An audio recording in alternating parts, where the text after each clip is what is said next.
Bueno, aquí vamos a hacer otro problema, también de campo electromagnético, en el que nos van a pedir que calculemos el flujo magnético, la fuerza electromotriz, intensidad y sentido de la corriente eléctrica inducida. El problema que os he enviado antes era un problema en el que el ángulo era variable, porque teníamos una espira que iba girando y el coseno del ángulo era variable. En este caso, es el tercer tipo de problema que os pueden poner, en el que el área barrida por el flujo es la que va a ser variable. Entonces, bueno, vamos a ver qué es lo que nos cuenta el problema. Dice una varilla conductora desliza sin rozamiento con una velocidad de 2 metros por 0,2 metros por segundo sobre unos raíles también conductores separados 2 centímetros. Vale, es decir, que esta distancia de aquí hasta aquí son 2 centímetros, tal como se indica en la figura.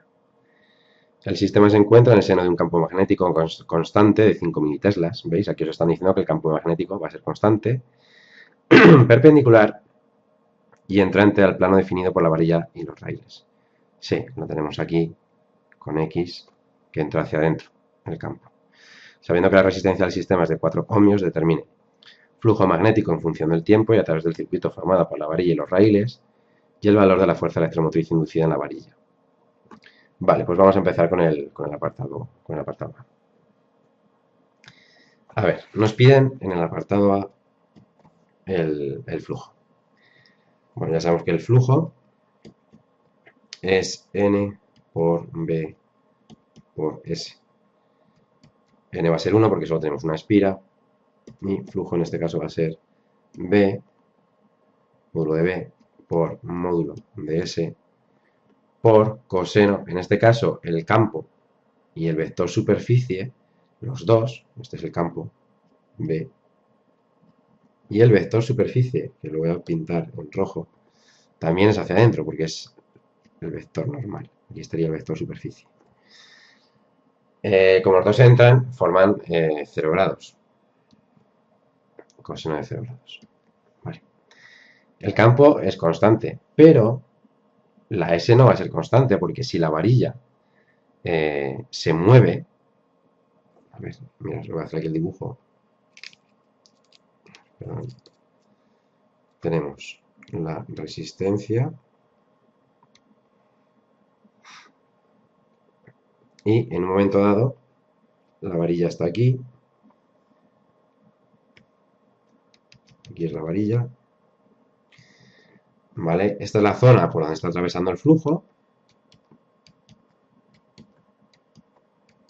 pero como esto tiene una velocidad, al cabo de un cierto tiempo, el área va a aumentar, el área por donde pasa el flujo va a aumentar, es decir, imaginaos que la varilla ha avanzado y ya está por aquí.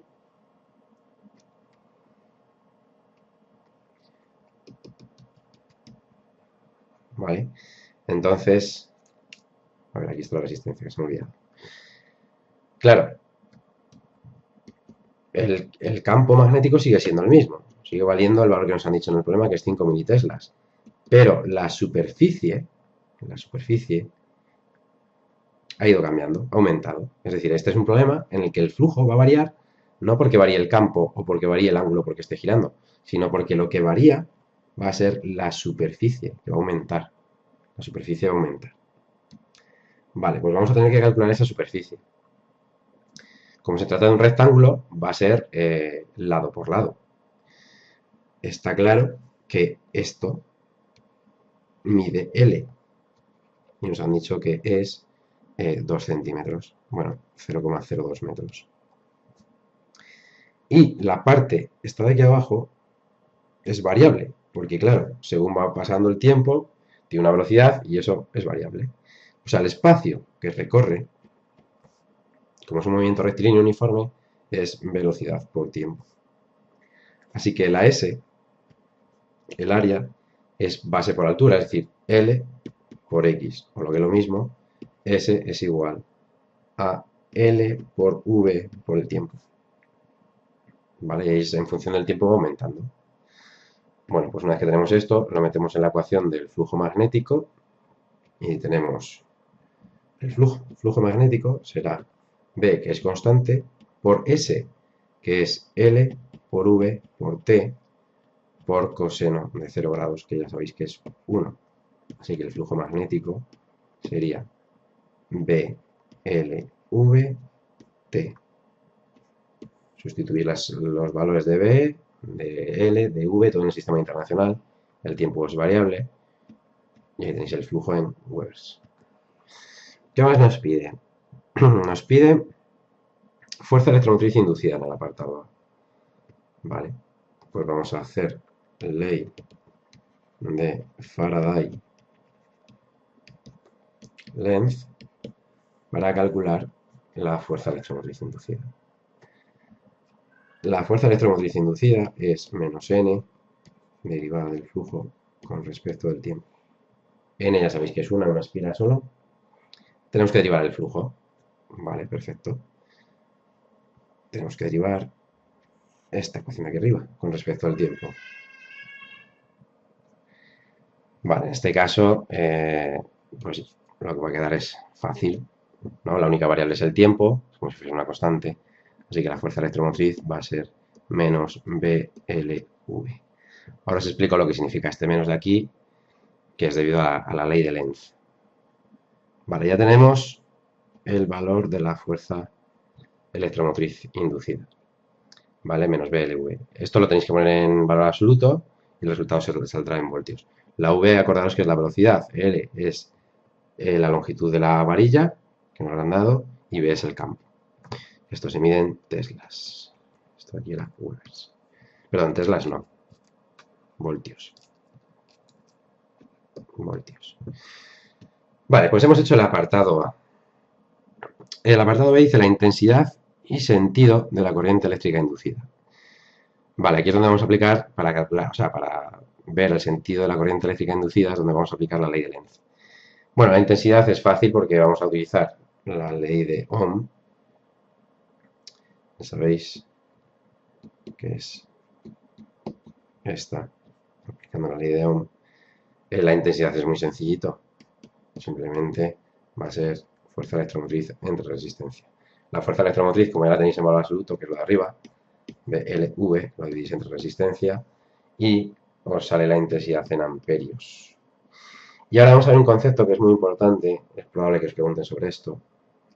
Vamos a ver cuál debe ser dirección, sentido, bueno, sentido más que dirección, de la corriente eléctrica inducida. Bueno, vamos a ver si entendemos esto bien. Lenz lo que decía es que al hacer variar el flujo va a aparecer una fuerza electromotriz inducida que se tiene que oponer a la variación del flujo. Vale, entonces vamos a ver variación de flujo. Vale, nosotros tenemos que el flujo era B por S por coseno, en este caso, de 0 grados. Perfecto. Entonces, ¿qué es lo que va a hacer que el flujo varíe en nuestro caso? En nuestro caso, lo que hace que el flujo varíe es la superficie, porque B es constante. S aumenta. Y al aumentar S, como el flujo es B por S, pues entonces el flujo aumenta también. Si aumenta S, como B es constante, el flujo aumenta. Si la superficie aumenta, el flujo aumenta. Vale. Si la superficie disminuyese, el flujo disminuiría. ¿Qué dice Lenz? Que tiene que aparecer una corriente inducida en la espira. Nosotros tenemos esta espira. De aquí. Esta es la que tenemos. ¿Vale? Y acordaros que el campo nuestro entraba hacia adentro. Bien. Tiene que aparecer una corriente inducida en el circuito, es decir, o bien así, en este sentido, o en este otro sentido, que cierra el circuito. En uno de esos dos sentidos tiene que aparecer la corriente inducida. Vamos a ver cuál es el correcto. Mirad. Si la varilla se mueve hacia la derecha, que es lo que pasa en nuestro problema, al cabo de un tiempo estará en esta posición. Estará en esta posición de aquí. Eso va a hacer que aumente el flujo porque aumenta el área. O sea, toda esta zona de aquí, ¿vale? También se unirá al área nueva, ¿no? Es el área nueva de la variación del flujo. ¿Qué es lo que quiero? Quiero que el flujo vuelva a su estado inicial, que era este. ¿Cómo consigo que vuelva a su estado inicial? Pues o disminuyendo el área, que no es lo que ocurre, porque la barra siempre se mueve hacia la derecha. ¿Vale? Tenemos opciones. Opciones para que el flujo vuelva a ser el del principio. O que disminuya el área, que eso no puede ser porque se mueve hacia la derecha. O que el campo, aparezca un campo inducido, aumente o disminuya. Vale, está claro que en nuestro caso, como aumenta el área, lo que voy a hacer ahora es disminuir el campo. Si aumentamos el área, lo que vamos a hacer es disminuir el campo, para que el producto de D por S siga siendo constante. Disminuimos.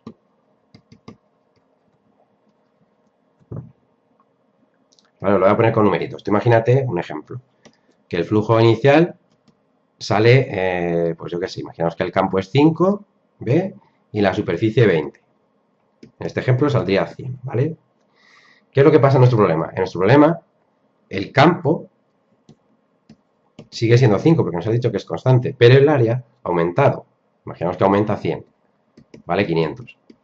Vale, lo que tengo que hacer, como el área va a aumentar siempre, puesto que la barra se mueve hacia la derecha, es que el campo disminuya. Hay que hacer que el campo disminuya. Vale, entonces, va a aparecer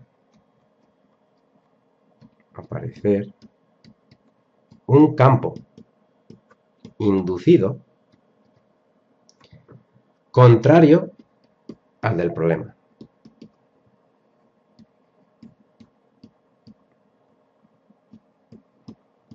Es decir, en nuestro problema, si tuviéramos, imaginamos 3 dimensiones,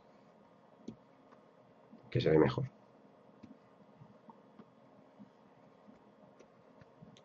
Tenemos aquí la Z y X. En nuestro problema, si tomamos aquí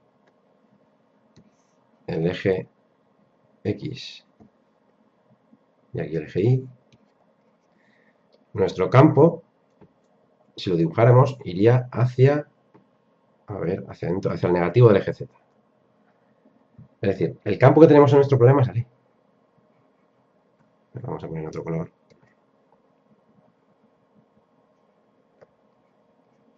Ese es nuestro campo del problema. ¿Vale? Si lo que quiero es disminuir este, pues va a tener que aparecer otro en el sentido contrario. Este verde. Este es el B inducido. Y al sumar los dos, pues claro, te queda uno final más pequeño. Ya sabéis que son vectores, el resultante queda más pequeño. Entonces, como mi objetivo es que disminuya el campo, tengo que dibujarme un campo inducido en la espira contrario al B que yo tenía. Es decir, tiene que aparecer un campo aquí, así, hacia afuera. Ese es B inducido. Y aplicando la regla de la mano derecha, si esto es el campo, las líneas de la corriente tienen que venir así. Acordaros. Aquí van así. Esa será la intensidad inducida, que ya la hemos calculado aquí arriba. ¿Vale? Sería esta. Es la corriente inducida. ¿Vale? O sea, siempre nos tenemos que oponer perdón, a la variación del flujo. Como el flujo está aumentando porque aumenta la superficie, la única manera de volver al flujo inicial es que el campo varíe, que sea menor que el que tenía inicialmente. Pues aparece un campo inducido en el sentido contrario al que tenía inicialmente. Y eso genera una corriente inducida que tiene el sentido que hemos explicado. ¿Vale? Venga.